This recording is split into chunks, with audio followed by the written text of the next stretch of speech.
अस्सलाम वालेकुम, welcome back to my YouTube channel. और आज हमारा है यूनिट नंबर 10 और टॉपिक है two mothers remembered by John Snow Dickinson. तो ये जॉन स्नो डिकन्सन जो है वो इसका ऑथर है और राइटर है, और टू मदर्स रिमेंबर्ड उसकी पोएम है जिसमें हमारे पास थीम जो है वो है लिटरेचर एंड पोइट्री और ह्यूमन रिलेशनशिप, सब थीम है। अब इसमें जो जो चीज़ें के बारे में डिस्कस हो रही है वो है रोल रिवर्सल, किस तरह से रोल रिवर्स हुआ है वो भी हम डिस्कस करेंगे। एजिंग एंड लॉस के बारे में बात करेंगे। अनकंडीशनल लव के बारे में बात करेंगे जो कि हमेशा मदर का होता है। And generational continuity, identity and change. अच्छा, और यहाँ पर एक और चीज़ जो मैं डिस्कस करना चाहूँगी कि यहाँ पर थोड़ी सी इस पोएम में एम्बिग्विटी पाई जाती है, कन्फ्यूजन पाया जाता है। वो ये है कि कुछ जो क्रिटिक्स है या क्रिटिसिज्म है या जिन्होंने क्रिटिकल एनालिसिस इस पोएम की है, वो कहते हैं कि इस पोएम में टू मदर्स के बारे में ही बात की गई है। मतलब एक मदर, वो लोग समझ रहे हैं कि एक मदर जो उनको बर्थ दिया गया है और दूसरी मदर जो मदर इन लॉ है। और कुछ कह रहे हैं कि इसमें रिवर्स रोल के बारे में बात की जा रही है। मतलब मदर है और वो जब एजड हो जाती है तो जब उनकी उम्र हद तक पहुँचते हैं तो वहाँ पर थोड़ा सा इलनेस आ जाती है, उसमें मेमोरी लॉस आ जाता है, तो उस मदर के बारे में बात की जा रही है। और कुछ क्रिटिक्स ये भी कह रहे हैं कि एक मदर तो जिन्होंने बर्थ दिया था और फिर वो मदर जो अपनी माँ को संभालने में लग जाती है, मतलब वो बेटी बड़ी होकर फिर से मदर जब वो मदर बन जाती है, फिर ये 3 जनरेशन कंटिन्यूटी जो है इसके बारे में बात की जा रही है। तो एम्बिग्विटी है पाई जाती है, लेकिन हमने यहाँ पर फोकस ये करना है कि मदर लव के बारे में हमने फोकस करना है। अब यहाँ पर जो हमारे पास प्री रीडिंग क्वेश्चंस हैं, how do you show respect to your mother. आप लोगों को पता है किस तरह से हम अपनी मदर की रिस्पेक्ट करते हैं और करनी भी चाहिए। Does the title of the poem reflects it's theme. और फिर हम देखेंगे कि क्या इससे इसके टाइटल से हमारी थीम जो है वो रिफ्लेक्ट हो रही है या नहीं, पता चल रहा है या नहीं। How do you take care of your siblings, और सिबलिंग्स का हम किस तरह से ख्याल रखते हैं, वो सारी चीज़ें हम पता है हम किस तरह से उनसे बात करते हैं, रिस्पेक्ट के साथ करते हैं। कभी कभार लड़ाइयाँ भी हो जाती हैं लेकिन हम करते हैं। अब आते हैं पोएम की रीडिंग के लिए। फर्स्ट मैं पोएम की रीड करूँगी, उसके बाद फिर हम इसकी ट्रांसलेशन भी करेंगे, थोड़ा सा बैकग्राउंड भी चेक करेंगे, थीम्स पे भी डिस्कस करेंगे, तो ये चीज़ें बाद में करते हैं। अब two mothers remembered by John Snow Dickinson. I had two mothers I claim, two different people yet with the same name.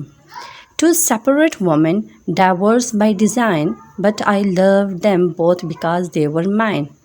The first was the mother who carried me here, gave birth and nurture and launched my career. She was the one whose features I bear, complete with the facial expressions I wear. She gave her love, which follows me yet, along with examples in life that she set. As I got older, she somehow younger grew, and we would laugh as just mothers and daughter do. But then came the time that her mind clouded so, and I sensed that the mother I knew would soon go. She changed and turned into another, a stranger dressed in the clothes of my mother. She looked the same, at least at arm's length, but now she was the child and I was her strength. We would come full circle, we women three, my mother the first, the second, and me. And if my own children should come to a day when a new mother comes and the old goes away, I would ask for them nothing that I didn't do. Love both of your mothers as both have loved you. अब अच्छा, poem की भी ना एक reading होती है। वो ये नहीं होता कि आप बस रीडिंग करते जाएं जैसे हम रीडिंग करते हैं या रठाबाजों की तरह, या डिफरेंट। पोइम की भी पिच होती है, उसमें भी राइमिंग होती है। वहाँ पे हमने टोन को देखना होता है, कहाँ पे हमने उसको हाई करना होता है, कहाँ पे। मेरी इतनी सही नहीं है, बस जर्नली थोड़ा बहुत कर लेते हैं, लेकिन अगर देखा हो तो रीडिंग और पोइट्री रीडिंग में फ़र्क होता है। अब गाना भी नहीं कहा कि आप गाना शुरू कर दें, लेकिन पोइट्री की रीडिंग में डिफरेंट होता है। आप लोगों ने सुना भी होगा, देखे भी होंगे। Okay, now start with the translation. I had two mothers I claim. मेरी 2 माएँ हैं, 2 माएँ जिनका मैं दावा करता हूँ या करती हूँ। Two different people, 2 मुख्तलिफ लोग, yet with the same name, yet अभी तक एक ही नाम से। टू सेपरेट वुमेन, दो अलग ख़वातीन, डाइवर्स बाय डिज़ाइन, उनके डिज़ाइन से वो क्या है, मुख्तलिफ है, अलग है। अब यहाँ पर आप जब बात करें कि सेम नेम, तो फिर आपको लगता है कि ये उसी माँ के बारे में बात कर रहे हैं, लेकिन जब यहाँ पे सेपरेट डिज़ाइन के बारे में बात की जाए तो वहाँ पे लगता है कि यहाँ पे किसी और वुमेन के बारे में बात की जा रही है। But I love them both because they were mine, मैं दोनों से मोहब्बत करती हूँ क्योंकि दोनों मेरी हैं। The first was the mother who carried me here, पहली वो माँ जो मुझे यहाँ पे लाई, गिव बर्थ, मुझे पैदा किया, एंड नर्चर, मुझे पाला, एंड लॉन्च माई करियर, जिसने मेरे करियर को अपने मकाम तक पहुँचाया। She was the one whose features I bear, ये वो औरत है जिसकी खदुखाल मेरे साथ है, जिसका मेरे में ही उनकी शक्ल, मतलब उसकी शक्ल के कुछ न कुछ एलिमेंट जो है उनकी बेटी में पाए जाते हैं, कहते वो तो खदुखाल मेरे में है। Complete with the facial expressions I wear, उन फेशियल एक्सप्रेशन के वो जो चेहरे के तसुरात हैं वो मैं क्या करती हूँ, मैं वेयर, मेरे ऊपर होते हैं, मेरे चेहरे से नमूदार होते हैं। She gave her love which follows me yet, उसने मुझे अपना पूरी मोहब्बत दी, she which follows me yet, जो अभी तक मेरा पीछा करते हैं। Along with examples in life that she set, उन एग्जाम्पल्स की तरह, उन मिसालों की तरह जो उन्होंने अपने लिए रखे हैं। एज आई गॉट ओल्डर, जैसे ही मैं बड़ी हुई, शी सम हाउ यंगर ग्रू, और वो उससे भी ज़्यादा बड़ी हो गई, उससे भी ज़्यादा, मतलब अब वो अगर यंग हो गई लड़की जो है तो उसकी मदर अब ओल्ड एज में पहुंच चुकी है।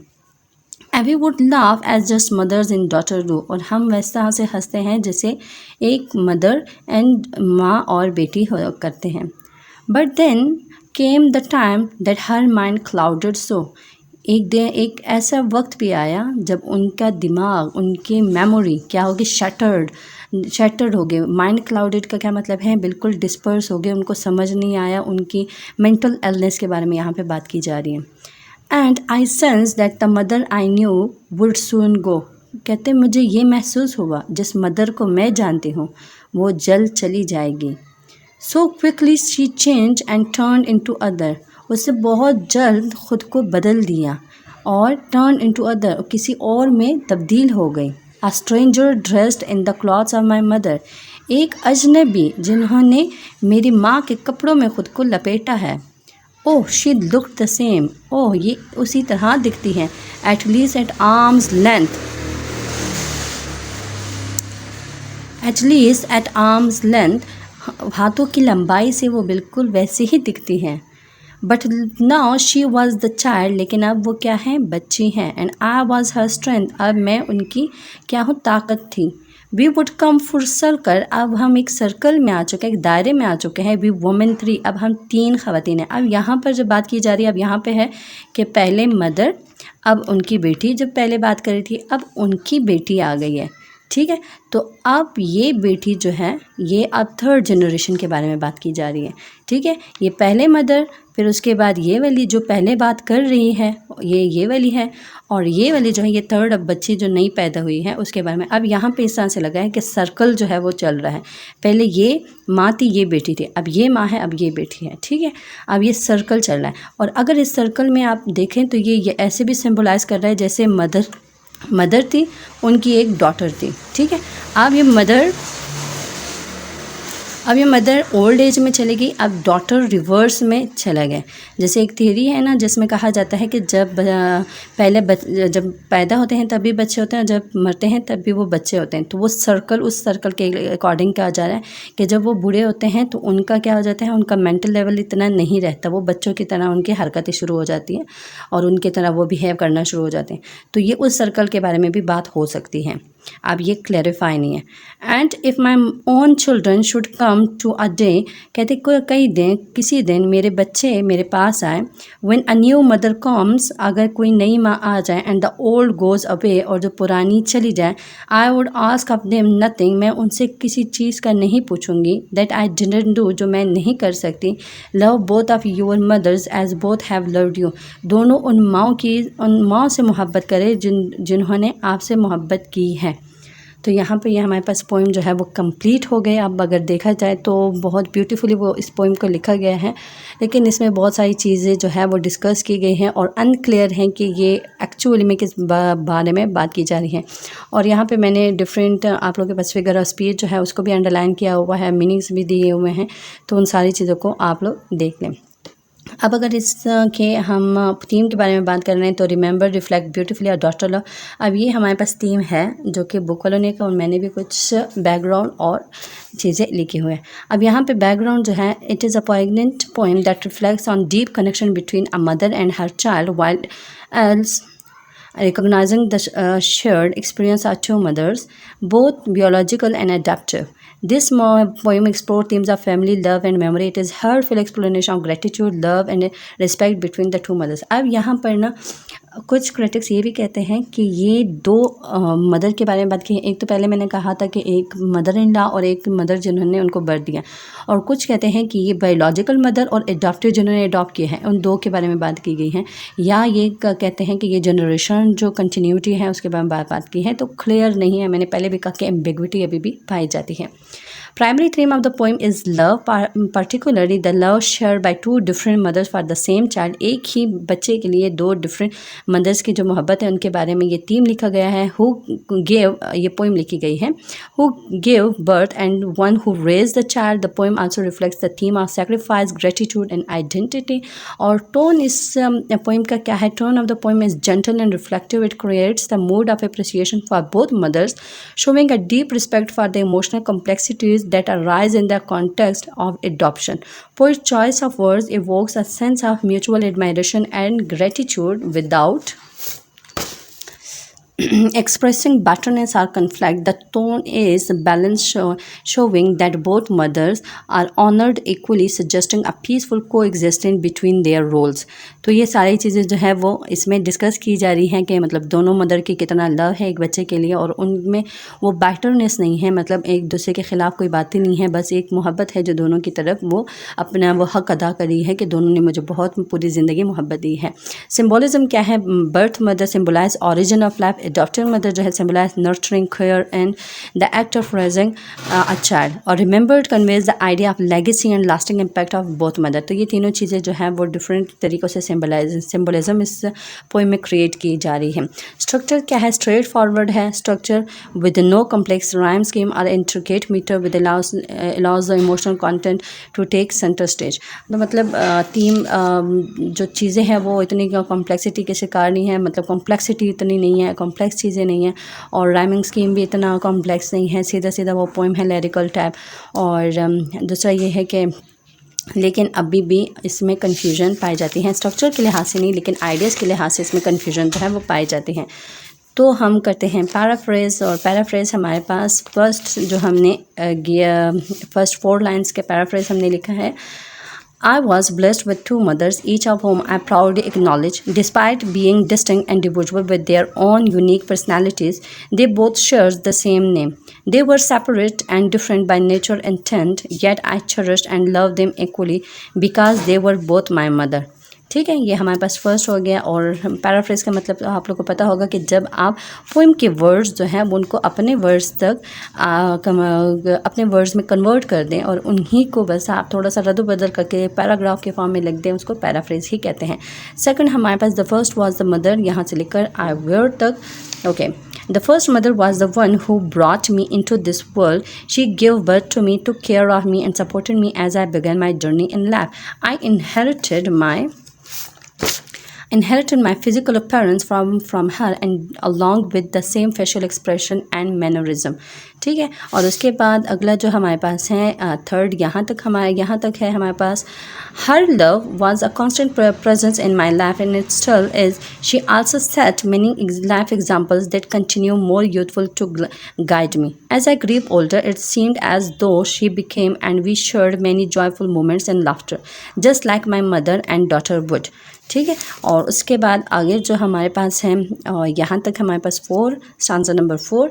However, there came a time when her mind started to deteriorate and I realized that the mother I had known was beginning to fade away. She changed rapidly, transforming into someone unfamiliar, a stranger who took the place of my once loving and familiar mother. उसके बाद हमारे पास stanza number 5 है, जो कि हमारे पास 4 lines का है. Second enemy 5. Okay, अब हम करते हैं. Mothers looks change with the time, no one could recognise her. Mothers could be recognise only if someone beholds her at an arm's length. It seems like we were living together, complete a circle of life. In that circle, my mother was young and she took care of me when I was a kid, and then we became like a best friend after that. When she grew old, she started acting like a kid, but I was at that time, and I started taking care of her as she used to do for me. ठीक है, यहाँ पर मैंने आपको बताया था कि यहाँ पर सर्कल की बात की जा रही है. तो जब वो ओल्ड हो गई तो उन्होंने उनकी खिदमत जो है वो करना शुरू कर दी. Last one but not the least, यहाँ पर 6. In the last stanza, the poetess says that in case she stands someday in the shoes of her mother, she will be expecting her children to be kind enough to take care of her like the way she did for her kids. ठीक है, जिस तरह माँ ने अपने बच्चों की खिदमत की, उसी तरह बच्चों का फ़र्क बनता है कि वो अपनी माँ की भी उसी तरह खिदमत करे जब वो छोटे थे. Got it? ठीक है, अब यहाँ से हम शुरू करते हैं. वेट, और यहाँ से अब हमारे पास नेक्स्ट आ जाता है. Who influence a student more, parents और एज मेट्स, टीनेजर और एडल्ट्स. तो ये आप लोग रीडिंग डिस्कस करें कि कौन आपको इन्फ्लुएंस ज़्यादा करता है. मैं आप लोग को ये क्वेश्चंस जो हैं वो आपको इस बुक से चेक करा दूँ. ये टीचर बुक है. ओके, तो यहाँ से मैं आप लोगों के साथ शेयर कर देती हूँ. ये कौन सा यूनिट है? मूविंग है, अभी तो बहुत दूर है. तो इनमें से मैं आपके साथ शेयर कर देती हूँ और यहाँ से हेल्प लें. हाँ, मुझे अभी रिसेंटली ना वैसे तो मुझे जब आप किसी का रिप्लाई करते हैं तो उसमें इतना आपको नोटिफिकेशन नहीं आती, स्पेशली मोबाइल में.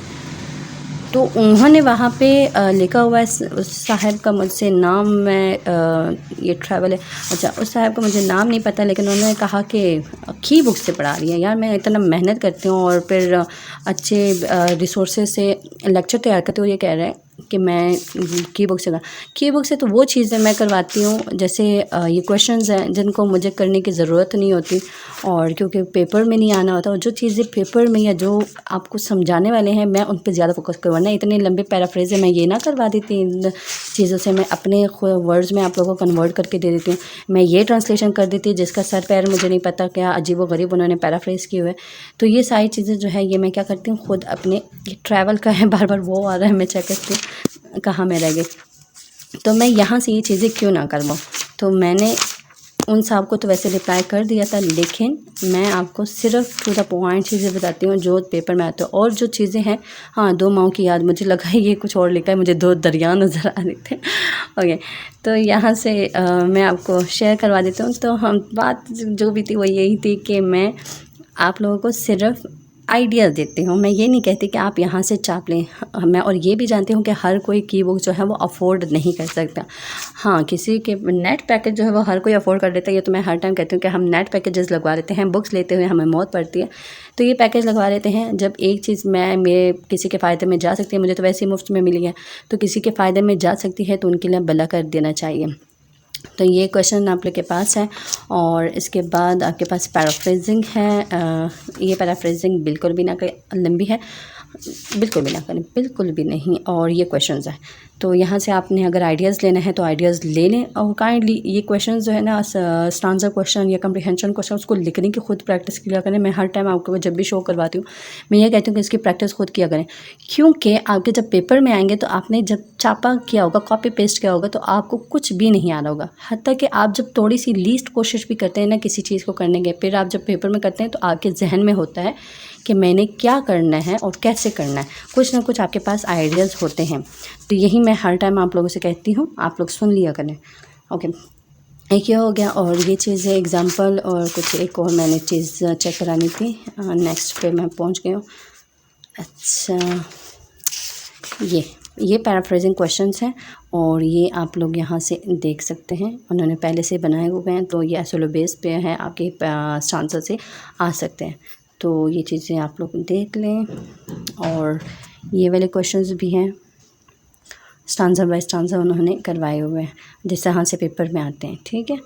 और आपके लिए ये बहुत हेल्पफुल होंगे। अब ये जो चीज़ें हैं जो मुझे पता है कि यहाँ पर वो चीज़ें अच्छी लिखी गई है, तो मैं क्यों ना वहाँ से आप लोगों को करवा दूँ, क्यों मैं अपना फिर टाइम वेस्ट करूँ। टाइम वेस्ट तो नहीं, लेकिन फिर भी टाइम नहीं होता ना मेरे पास इतना, तो इस वजह से आप लोग यहाँ से देख लें। और ये अगर आप और नज़दीक करना चाहें तो ये, और अगर कोई चीज़ क्लियर नहीं है पॉज कर लिया करें और वहाँ से फिर कंटिन्यू करना चाहें तो कंटिन्यू करना, ठीक है। यहाँ पे स्टॉप और फिर आ जाते हैं यहाँ पे कोहेसिव सेंटेंसेस। अब कोहेसिव सेंटेंसेस किसे कहते हैं? Cohesive sentences are those that have at least one subject in a verb, they should make a complete sense by themselves. Several sentences together make a paragraph. For the paragraph to be cohesive, you have to make sure that all the sentences are individually cohesive, that they follow each other in a logical sequence. अब cohesive sentence जो है वो आपके क्या होता है कि एक सब्जेक्ट और वर्ब का होना लाजमी होता है, और सब्जेक्ट वर्ब के बगैर आपकी सेंटेंस इनकम्प्लीट होती है। वो लिंकिंग वर्ब है या हेल्पिंग वर्ब है या मेन वर्ब है, उनका होना लाजमी होता है। इसके बावजूद आपके सेंटेंस जो है वो इनकम्प्लीट होना होता है, और उसको हम कहते हैं कोहेसिव सेंटेंस। और कोहेसिव सेंटेंसेस जब होंगी तो वो मिलकर एक पैराग्राफ बनाएंगे। पैराग्राफ तो हम बाद में पढ़ेंगे, लेकिन पहले सेंटेंस किस तरह से बनाएंगे कोहेसिव सेंटेंस जो कि लॉजिकल भी हो, उसके लिए हमारे पास डिफरेंट अब यहाँ पर बात की जा रही है read the following sentence. Technology is an important part of modern life. अब ये टेक्नोलॉजी है, अब उन्होंने दो अलग अलग सेंटेंस दिए हैं, ठीक है। ये अब यहाँ पे देखो, ये कोहेसिव सेंटेंस है क्योंकि इसमें सब्जेक्ट भी है और प्रेडिकेट भी है, और इसमें सेंस जो है वो क्रिएट किया जाए। अब यहाँ पर दो सेंटेंस उसके साथ क्रिएट करते हैं। Technology is an important part of modern and there have been several new innovation in technology over the year. People should plant more trees and to reduce pollution. अब ये तो वो बात हुई ना कि सीधे रास्ते पे चल रहे थे तो एक भेड़ जो है वो जंगल में घुस गई, तो अब बात जो हो रही थी वो टेक्नोलॉजी की हो रही थी, और ये जो है प्लांटेशन पे चलना शुरू हो गया, तो ये हमारे पास कोहेसिव पैराग्राफ नहीं होगा। आपको सीधी लाइन दी गई होती है, अगर आपको पैराग्राफ दिया है टेक्नोलॉजी तो टेक्नोलॉजी पर ही रहें। टेक्नोलॉजी से आप प्लांटेशन में किस तरह से आ गए? हाँ, अगर टेक्नोलॉजी के रिलेटेड आप प्लांटेशन से कोई मिलता जुलता कोई है कि मतलब टेक्नोलॉजी ने हमें प्लांटेशन या हमारे क्रॉप्स के अकॉर्डिंग उन्होंने डिफरेंट मशीन्स या कुछ इस तरह से बना दी है, तो आप उसको डिस्कस करें। अब ये should plant more to reduce pollution, ये तो पोल्यूशन का टॉपिक निकल आया, तो ये थर्ड सेंटेंस जो है वो लॉजिकल कनेक्शन इनके साथ नहीं बिल्ड कर रही, तो ये नहीं है। अब इसी तरह आप लोग भी जब पैराग्राफ लिखे तो इधर उधर जंगल में ना घुस जाया करें, सीधा एट द वे जो हमारे पास वे दिया गया है आप उधर ही लगे। अब यहाँ पर दोबारा से देखिए उन्होंने पैराग्राफ थोड़ा सा शुरू किया है। There have been several new development in technology over the years, this development have made life easier and more comfortable, ठीक है। अब यहाँ पे इस तरह से होगा। अब ये कोहेसिव डिवाइसेस है, वैसे अगर इसको देखा जाए तो आपके पास इसको कहा जाता है कंजंक्शन, लेकिन यहाँ पर वो एक मीनिंग जब कन्वे करे तो उसको कोहेसिव डिवाइसेस कहा जाता है। I could not go out last night because I was too busy. I couldn't go with my friends so he went without me. My friends went to the cinema to see a film but the film wasn't very good. The cinema was full of people and they were all smoking. I like people but I don't like smoke. अब यहाँ पे अगर मैं इनकी जगह पे कोई और वर्ड फिट करती तो वो सेंटेंस बिल्कुल भी कोहेसिव ना होती, बल्कि मीनिंग ही टोटली चेंज हो जाती है। अब यहाँ पर कहते हैं कि कुछ सेंटेंसेस आप लोग भी बना के दे दें। For example the little boy walk to the store ही। अच्छा, यहाँ पर अब हमने इनको बिल्डअप करना है, आपस में उनको मिक्स करना है और फिर कंबाइन करना है और फिर एक फुल सेंटेंस जो है वो बना देनी है, और मतलब हमारे पास रिलेटिव प्रोनाउन या कंजंक्शन जो है वो हमने यूज़ कर देने हैं। Ali is an only child who is very independent. You have to bring your examination card because you can not join the exam without the examination card. She went to work but she didn't want to go. अब ये सारे cohesive devices के साथ हम उनको connect कर रहे हैं। My cat was hungry for it had not eaten since breakfast that day. अब यहाँ पे मेरी कैट भी सेम उसी हालत में है। एक आवाज़ भी आ गई। A book can be a lot of fun yet a book can be boring. Okay, अब यहाँ पर okay. अब आर्गुमेंटेटिव ऐसे के बारे में आ जाते हैं। अच्छा, ये हमारे पास है और इसको हमने ना सेट करना है कंबाइनिंग, और इसको किस तरह से हम कंबाइन कर सकते हैं। तो ये आप खुद कर ले, मैंने किया नहीं है और मैं फर्स्ट टाइम शायद मैं भूल गई हूँ क्या है कि मैंने यहाँ पे किया नहीं है, तो अब टाइम इतना नहीं है। आर्गुमेंटेटिव राइटिंग जो है जिसमें फैक्चुअल उसको कहते हैं, जिसमें फैक्चुअल एविडेंस होता है और लॉजिकल सपोर्ट होता है, ताकि रीडर को कन्विंस कर सकें उनके of a certain way of thinking. मतलब उसमें ऐसे मतलब कोई भी बात की जाती है, आपने उसको आर्गूमेंट करके प्रूव करना है कि जो बात मैंने की है वो सच की है या नहीं। Although many types of essays aim to persuading the reader, वो परसुएडिंग का मतलब कन्विंस करना, किसी को कन्विंस कर रहे होते हैं रीडर को specific point of view. Argumentative ऐसे really heavily on hard evidence पे वो बिलीव करते हैं। अब उनके लिए 4 स्टेप है कि हम किस तरह से लिख सकते हैं आर्गुमेंटेटिव पीस ऑफ राइटिंग। हमें एक क्लेम बनाना है, मतलब एक दावा करना है, और फिर उसको एविडेंस के थ्रू उनको प्रूव करना है। Explain the warrant how the grounds, और फिर discuss possible rebuttals to claim identify the limits of सारा। मतलब ये आर्गुमेंटेटिव राइटिंग ऐसा होता है जैसे जज के सामने आप वकील जो है उसने अपने बंदे को ना बचाना होता है। तो आर्गुमेंटेटिव राइटिंग एक्चुअली ऐसा होता है जिसमें आपने बहुत सारे दावे करने होते हैं और उसको प्रूफ करना होता है विद एविडेंस के अकॉर्डिंग के अलावा आप कोई भी बात जो है वो प्रूफ नहीं कर सकते। अब आर्गुमेंटेटिव ऐसे राइटिंग के आउटलाइन हमारे पास क्या है, यहाँ पर इंट्रोडक्शन है जिसमें आपने क्लेम किया होता है कि हाँ टेक्नोलॉजी जो है वो बहुत ही फास्ट है और ये वो। अब उस क्लेम को जो आप फर्स्ट अपने इंट्रोडक्शन में आप अपने मेन आइडिया में या टॉपिक सेंटेंस में उसको करते हैं, तो आपने आगे जो बॉडी ऑफ द पैराग्राफ है जिसमें सपोर्टिंग डिटेल्स होते हैं उसमें आपने एविडेंस देखकर उसको प्रूफ करना होता है, जिस तरह से यहाँ पे प्रूफ किया गया है। ठीक है, यहाँ पे देखिए बॉडी पैराग्राफ, ये सारी चीज़ें देखकर हम इसको प्रूफ करते हैं। ओके, अब यहाँ पर हमारे पास एक एक्टिविटी है रोड मैप, और ये रोड मैप हमें दिया गया है। अब उसके अकॉर्डिंग हमने एक आर्गुमेंटेटिव ऐसे लिखना है on the topic can video games can be used for educational purpose. अब ये हमने इसके बारे में ये लिखना है, तो ये मैं आपको आखिर में आप लोगों के साथ शेयर करती हूँ। फर्स्ट मैंने इतना अच्छा, इसमें जब आप राइटिंग करते हैं तो इतना रोड मैप नहीं बनाना पड़ता। मैप जो है माइंड मैप आप अपने लिए आइडिया जब कलेक्ट करते हैं तो आप अपने लिए एक रफ़ नोटबुक पर ये बना सकते हैं, और जब ऐसे लिखें तो उसमें काइंडली हेडिंग्स ना दिया करें।